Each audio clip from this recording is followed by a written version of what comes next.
So I went out to the water the other day and I took my GoPro with me, put it on my chest mount, and it recorded fine for the first half of the day.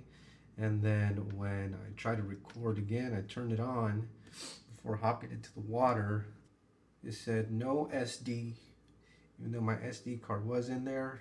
I did have the cover on it, the water cover. For some reason, the GoPro was just acting like there was no SD card in there, even though there was one. And so this is just a quick little thing of what I did to fix that.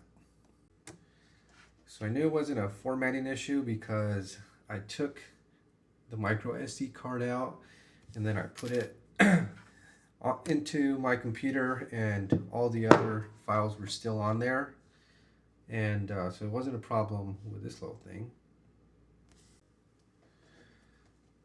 So then I took it out and then put it back in, did the old turn it off, turn it back on, and still the same thing, wasn't working, still showing this no SD card thing. So I wasn't able to use it that day for the water stuff.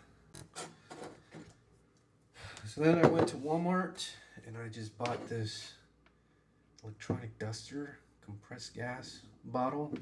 It's like $5.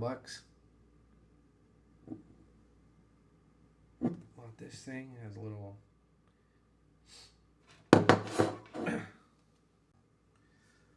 so I bought this at Walmart just to get maybe there was sand in there after being in the water for a little bit, or just like extra gunk that got stuck in there.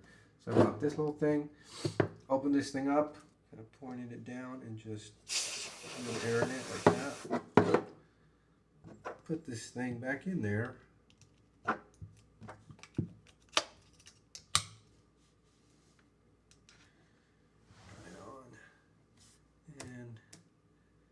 Back to normal. After I did that, I checked and all my videos were still here. If you want to check out these videos that I took, I'll leave a link right here so you guys can watch that. It's pretty cool. But yeah, that was just a quick little fix. So if you ever have that problem, just buy yourself one of these, or something to blow air in there. It's probably just sand stuck in there, and easy little fix.